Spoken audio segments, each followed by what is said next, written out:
Welcome to What's the Scenario with PLRB, where we explore claims and cover scenarios relevant to insurance professionals. I'm Brendan McLaughlin. Hey, Brennan, I'm Mike Broad. I'm Tim Havler. And I am Stephen Badger, a partner at the Zell Law Firm in Dallas. Hey. All right. Welcome, Steve. All right, what's the scenario? All right. An adjuster working on a complex property damage claim closes the file, having paid out the claim and issued a final letter. The adjuster then receives notice that the insured is, predictably, demanding appraisal. Ooh. Imagine that, huh? They call up the insured only to find out that the insured has no idea what's going on. But as it turns out, the insured signed a form on a tablet presented to it by the contractor without realizing it authorized a later appraisal demand. The insured's contractor has taken that authorization and initiated the appraisal process, offering to pay the insured for any costs incurred.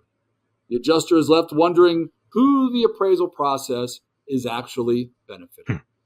Yeah. Oh, any Something. initial stories on appraisals and appraisers you want to share with us before we jump in, Steve? Oh man, I'll give you two quick anecdotes. Right. You know, we're an insurance litigation firm, right? We handle any types of insurance litigation. In our office right now, 45% of the matters we're handling involve appraisal. That is how much it has taken off. And I spend a lot of time. I think I go 6 or 8 times a year at my own expense, traveling around the country doing training classes for the appraiser and umpire certification classes that are being held, because I feel very strongly that appraisal is so common.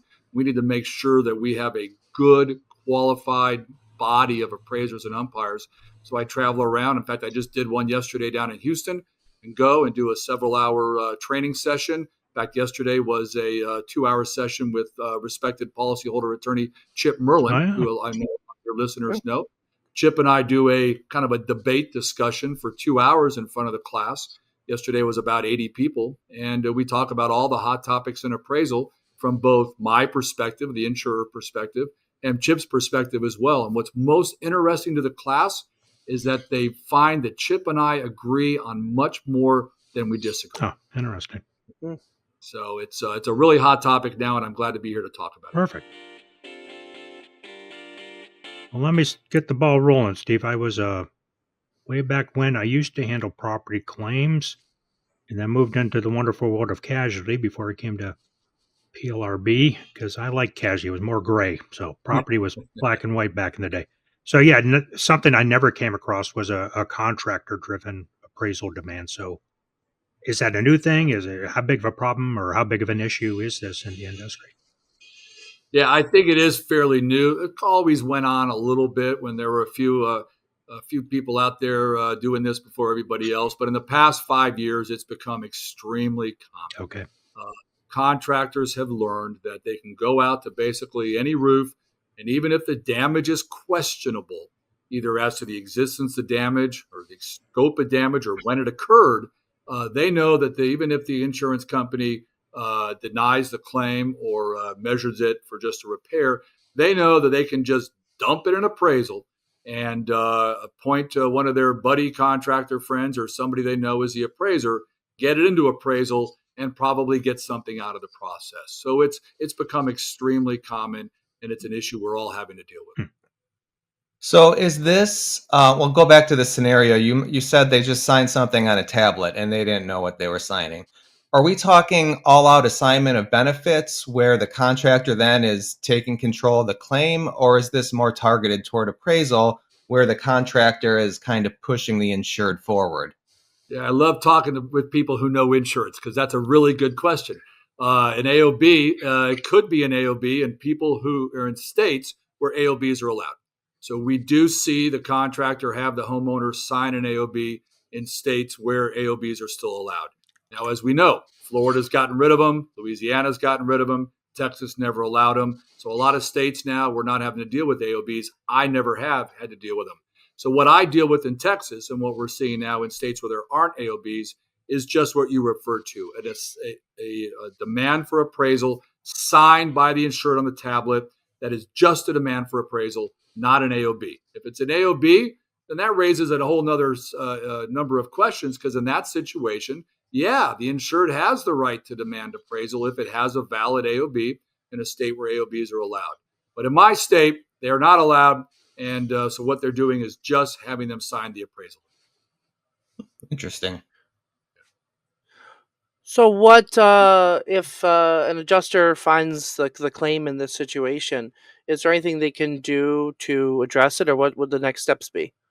Yeah. So the first step we do is when we receive an appraisal demand that it looks like it's a contractor driven appraisal, and you can tell. You can tell because the demand comes from the contractor, or the appraiser sends it in, or the insured sends it in, and it's clearly a form that we've seen before from this same contractor who's involved in the claim. So our first contact at that point is to the insured. We are absolutely within our right to contact our insured and say, hey, we've received an appraisal demand. We want to make sure you're aware of it. We have the following questions. Number one, are you invoking appraisal? Obviously, the threshold question. And we often find that they had no idea they were demanding appraisal because they just signed it on a tablet. Number two, is your roof done? All right, is your roof completed? Number three, if it is, what did you pay for the roof? And those are the key questions to ask initially, because then we can determine whether or not there actually is a dispute as to the amount of loss. And if there's not, then why are we going to appraisal? Right. And what we often find is that the insured signed up under an insurance proceeds contract.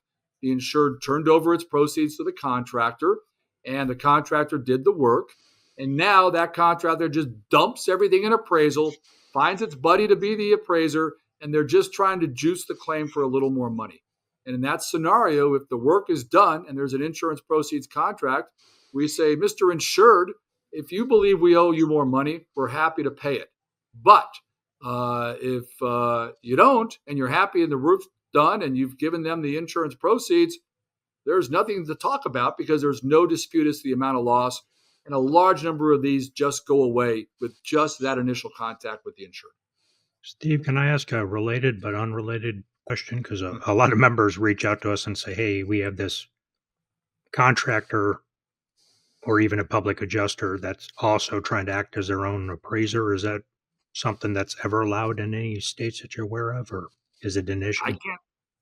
I can't say it's not allowed everywhere, Okay. but everywhere where I practice, it ain't allowed. Okay. Right? So I'd have to search every state. Maybe there's a weird state here or there that may allow that. But in most states, under all our policy language, the appraiser has to be competent and disinterested, or competent and unbiased. And if you're the contractor doing the work, there's no way you are unbiased. So you cannot also be the appraiser, and that's pretty standard. Now, can a public adjuster be an appraiser? Well, not if they have a contract to act as the PA. Okay. No. But could they be an appraiser? And we could talk about what qualifies someone to be an appraiser generally, or what disqualifies them. A whole myriad of other issues come up once we get past the initial contractor-driven component of the situation. Very good. So if a member company person's dealing with this issue, it's smart to pick up the phone, give you a call, Steve, and just run the scenario by you and say, hey, does this sound legitimate to you, or any issues with this? sbadger@zelllaw.com. Yes. Every night I sit down and I field about 40 or 50 different emails. I pour myself a big glass of wine and I respond to emails with lots of questions. And I'm happy to do that for two reasons. One, for the industry, for the people to help them have the knowledge that we have, but also for my benefit, because I learn a lot by hearing from people as to what they're seeing and dealing with. And also people know now through my work on LinkedIn and speeches that I like to know about the abuses. I like to know when there's bad things going on. So people share a lot of information with me. And I'm able then to take that info and I disseminate it on LinkedIn and I call out bad conduct. Right. If you follow me a couple of days ago, I called out a scheme where public adjusters were actually working for contractors. Right? Public adjusters work for the insured. These PAs cannot work for contractors. And to their credit, the company called me up and said, all right, Mr. Badger, we're happy to listen to what you're saying. And I said, here, your entire business model is illegal. All right. So you're going to have to do something, guys. And I think they actually took it to heart and they're going to look at doing something different. Oh, So Well, I digress. Yes, feel free to reach out to me. very good. So, from the insurer perspective, one thing they do have control over is they're the ones drafting their own policies. And I know some things like 15 years ago, all the mold language in the policies got reworked because we were having issues with the mold claims. In my experience, it seems like the appraisal clause, just the standard appraisal clause that you find in any old HO3 or BP or CP form, usually stays unmodified. But I suppose there could be opportunities to redraft that in certain ways. Do you have any thoughts about that? Yeah, we have a lot of clients over the past few years who have come to us and asked us to help them change their appraisal language. And so what we're seeing now are a lot of policies that are much longer in the appraisal clause, a much more expansive appraisal clause. We've written one that we give to anybody who wants it. Send me an email and I'm happy to send you a copy of it. And what it does, our 3-page appraisal clause fixes every known abuse in the appraisal process without changing the process. We like the appraisal process. I am a strong supporter of appraisal. I wish any disputed claim would go into appraisal to be resolved quickly and amicably and fairly to both parties. So anything we can do to improve our policy language to fix the abuses and make appraisal work for the insured and the insurer, we fully support. And some of our clients have actually gotten their revised and expanded appraisal clauses approved by their state departments of insurance. Obviously, our surplus lines clients have form freedom and can do what they want, but we're seeing a lot of interest in that area. But let me mention one other issue. One thing we don't recommend is taking the appraisal clause out of your policy. Because if someone has a contractor or PA helping them and there's no appraisal clause, I guarantee you're going to get sued. And instead of an appraiser taking $1,500 to conduct the appraisal or a few grand, it's going to go to a lawyer who's going to take 40%. So we should continue to embrace the appraisal clause in our policies, have it, and make sure that we're doing what we can to fix the abuses and the problems in the process, not throw out the appraisal process altogether. That makes sense because the goal back in the day, the appraisal process is there that, hey, we've got a dispute here. We need somebody to help figure out what we owe on this case. So that kind of gets Yep. back to what the spirit of appraisal is supposed to be about, right?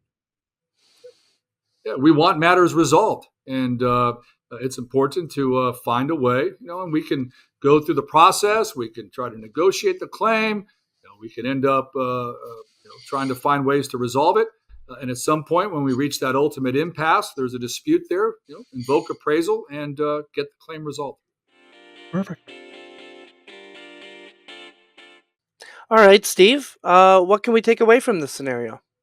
Yeah, well, back to the core scenario, the first thing we need to do is when the appraisal demand comes in, let's make certain we know who's behind it. Right? Let's make sure we know that our insured is aware of the appraisal process being invoked, that the insured is the one paying the appraiser and the umpire fee, and that they want to proceed in the appraisal process because they have a legitimate dispute. Once we satisfy those concerns, then okay, let's move forward. But what we find a lot of the time that the insured knows no idea what's going on. In fact, their roof's been replaced. This is just a contractor effort to juice us for a little more money. And those we should not go to appraisal in. We should make sure our insured has no dispute, and then we can move on. Perfect. All right, Mike, where can an adjuster go to learn more? Oh, Tim, yes, of course. Check us out at plrb.org. But first, we'll put a plug in for Steve. Check him out on LinkedIn. Like Steve said, fantastic stuff that he posts out there all the time. So please follow him there. But you can also see Steve next year, February 12th through the 13th, 2026 in lovely Dallas, Texas for the Texas Hail Claims Conference. That will be fun. And at plrb.org, a couple things. Steve joined us a while back here for a fantastic webinar, so that's now recorded and available to our members. So check that out, Combating Common Abuses and Schemes and Cat Claims. And, of course, Brendan and team worked hard on a cool CE course called Property Insurance Appraisal. So you can take that, learn more about appraisal, get a couple C credits too. So a win-win-win, like Steve likes to talk about. So Brennan, can we share all these fabulous things in the show notes? Absolutely. And there you'll also find a recap of the key points from this episode and links to our social media. Don't forget to subscribe and rate us and give us a call at 630-509-8704 and leave a voicemail to share your adjuster story or just what you'd like to hear from us. All right, All Brennan, right. Oh, up. Any calls yet that we've got on our hotline? not just yet. Ah, Not just yet. all right, someday. All right. Thanks, Yep, everybody, and thanks, we'll see Steve. you next time. Yep, see you, everybody. Yeah, Thanks, Steve. guys. The views and opinions expressed in this resource are those of the individual speaker and not necessarily those of the Property and Liability Resource Bureau, its membership, or any organization with which the presenter is employed or affiliated. The information, ideas, and opinions are presented as information only and not as legal advice or offers of representation. Individual policy language and state laws vary, and listeners should rely on guidance from their companies and counsel as appropriate.